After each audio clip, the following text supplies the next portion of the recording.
Olá, tudo bem? Eu sou o Lauro Numeral e está começando mais um Jornal Numeral.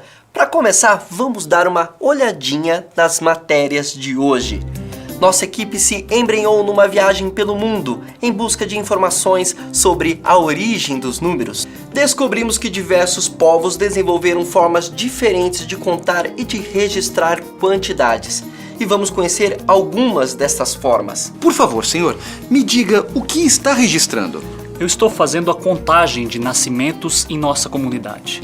Também registramos casamentos, mortes e quantidades de pessoas. Conseguimos também encontrar as origens dos algarismos que utilizamos hoje. Saberemos como e por que eles foram criados. Nós árabes, num primeiro momento, copiamos o sistema de representação posicional dos indianos. Porém, logo esse sistema passou por modificações gráficas que o tornou diferente do sistema hindu.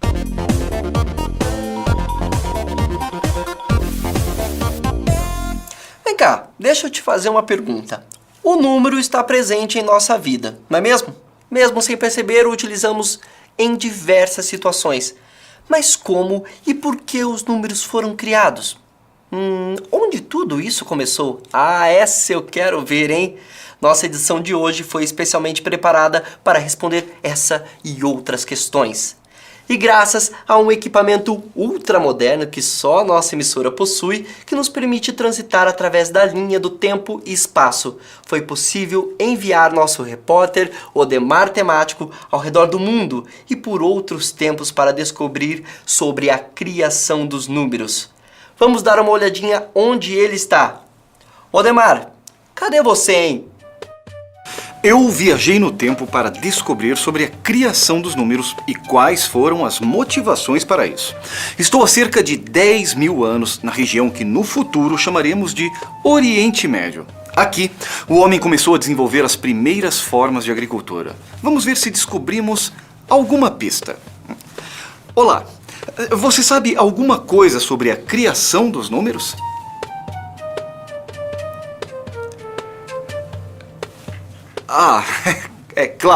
Claro, ele não fala nosso idioma, mas não se preocupe, caro telespectador, pois além da máquina do tempo, nossa emissora possui outro equipamento jamais imaginado pela concorrência, um microfone de tradução simultânea, e com ele, não só esse senhor vai compreender tudo que eu estou falando, como você aí em casa também vai entender tudinho, e em tempo real, hein?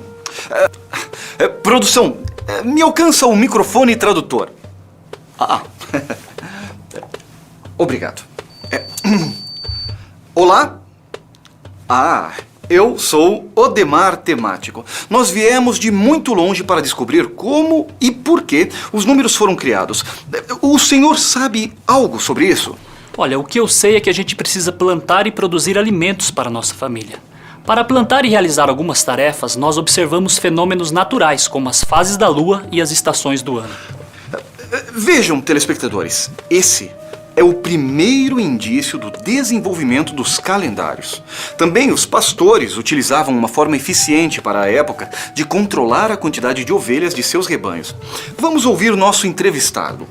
É bem simples. Tá vendo esse saco aqui? Para cada ovelha que vai para o pasto, eu coloco uma pedrinha dessas. No final do dia, eu comparo as pedrinhas com as ovelhas, uma a uma. E assim eu sei se perdi alguma ou se tem ovelha a mais no meu rebanho. Mas é muito interessante mesmo, hein? Pesquisando por aqui, entendemos que esse sistema é baseado na correspondência 1 a 1. Ou seja, uma pedrinha para cada ovelha e uma ovelha para cada pedrinha. Hoje os matemáticos chamam essa correspondência de biunívoca. Essa mesma correspondência foi utilizada pelos homens das cavernas ao registrar a quantidade de animais mortos em uma caçada.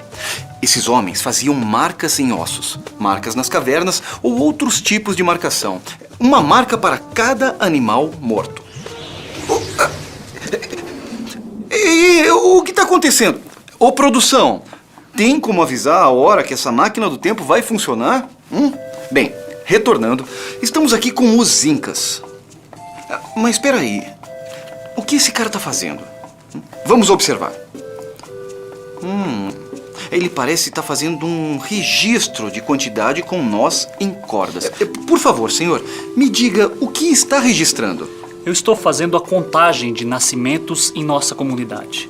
Também registramos casamentos, mortes e quantidades de pessoas. O nome desse sistema de registro é quipu, palavra inca que significa nó. Para se representar, por exemplo, o número 3643, em uma mesma corda nós fazemos 3 nós justapostos. Logo acima, 6 nós justapostos, depois 4 e finalmente 3. É mais ou menos como um ábaco, hein? Então, telespectadores, os povos indígenas do Peru e da Bolívia ainda utilizam sistemas de registro de quantidades muito similares a esse, denominados de chimpo. Segundo alguns historiadores, a criação dos algarismos começou há mais de 5.000 anos em sociedades avançadas que precisavam contabilizar suas operações econômicas cada vez mais numerosas. Voltamos para o estúdio. É com você, Lauro. Olha só, pessoal, e antes de continuar, quero dizer para as outras emissoras que não adianta não, viu? Só nós temos essa máquina que nos permite viajar no tempo e no espaço. Não adianta mandar e-mail perguntando ou pedindo não, viu? Mas agora, imagine, e se hoje a gente precisasse utilizar esse sistema para fazer nossos registros numéricos? Haja corda, né? Odemar, quando e onde você está agora? Lauro, eu estou aqui no Egito continuando nossas pesquisas sobre os registros numéricos. Descobrimos que o sistema de numeração mais antigo que se tem registro foi encontrado no Egito. É um sistema de numeração de base 10, em que são utilizados alguns símbolos para representar quantidades. Vamos ver uma matéria que nossa equipe preparou. Os egípcios utilizavam traços verticais um ao lado do outro para representar quantidades até 3. A partir do 4, os traços ainda eram verticais, mas passavam a ser representados em 2 linhas. Observe também que outros símbolos eram utilizados para representar quantidades maiores, como o 10, o 100, o 1000, o 10.000, o 100.000 e 1 milhão. Percebam que os símbolos a partir da quantidade 10 são múltiplos de 10, pois o sistema desenvolvido por eles tem base 10. E olha só, em poucos minutos já estou em um novo lugar e em outro período da história, a Roma Antiga. Como sabemos, Roma deu diversas contribuições para a organização do mundo moderno e uma delas está ligada ao tema dos números. Vamos entender sobre a representação numérica dos romanos. Os algarismos romanos derivam essencialmente do entalhe de símbolos em ossos, pedra ou madeira. Esses registros são utilizados para o comércio e para as ciências da guerra. Até determinada época, eles registravam com um traço reto vertical até o número 4. Porém, o algarismo 5 foi tratado de forma diferente. Em vez de utilizar 5 traços, os romanos começaram a usar 2 traços inclinados, unidos em uma das extremidades. É o que hoje conhecemos como o V, que representa o número 5. O 10 foi representado com 2 entalhes que se cruzavam, formando um X. Foi assim também com o número 50, até chegar no L, forma que utilizamos hoje, e com o 100, até chegar no C. Os números romanos foram sofrendo alterações até chegarem ao sistema romano que usamos hoje. O número 4, por exemplo, é representado por IV. Isso porque, no sistema romano, se um símbolo de menor valor é registrado antes de um símbolo de maior valor, o símbolo de menor valor deve ser subtraído do símbolo de maior valor. E o registro significa o resultado desse cálculo. Um detalhe é que a leitura dos números depende da ordem em que os símbolos são colocados. Não pode haver a repetição do mesmo símbolo mais do que 3 vezes no mesmo número. É com você, Lauro. Olha só que interessante, hein? Observamos até agora que vários povos contribuíram para a criação dos números como conhecemos hoje. E nosso incansável repórter Odemar Temático continua sua viagem pelo mundo para nos trazer informações sobre essas contribuições. Odemar, cadê você? Lauro, eu vim até a China. Descobri aqui que os chineses desenvolveram um sistema de representação numérica baseado no uso de muitas formas abstratas e sinais arcaicos. Vamos conversar agora com esse senhor aqui para saber sobre essa representação. Como o chinês representa os números? Bem, nós usamos um traço horizontal para indicar o número 1, 2 traços para o número 2, 3 para o número 3 e 4 para representar o número 4. Já o número 5 é um X, com 2 traços fechando o X em cima e embaixo. Que interessante! Uma curiosidade é que os chineses utilizam bastonetes, os shou, fichas de cálculo, que são organizados numa mesa ladrilhada. Na mesa, cada coluna pertence a uma ordem decimal. A da direita pertence às unidades, logo à esquerda vem a dezena e assim por diante. E também é utilizado algum outro instrumento de cálculos? O ábaco de contas, o Suan Pan, que é uma prancheta de cálculos. É um retângulo de madeira dividido em 2 partes com arames. E nesses arames 7 contas móveis, 5 na parte de baixo e 2 na parte de cima. Obrigado. Bem, vamos continuar viajando. É com você, Lauro Numeral, aí no estúdio. Pois é.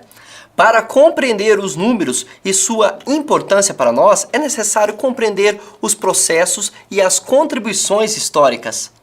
Afinal, o sistema de numeração que utilizamos hoje nem sempre foi assim.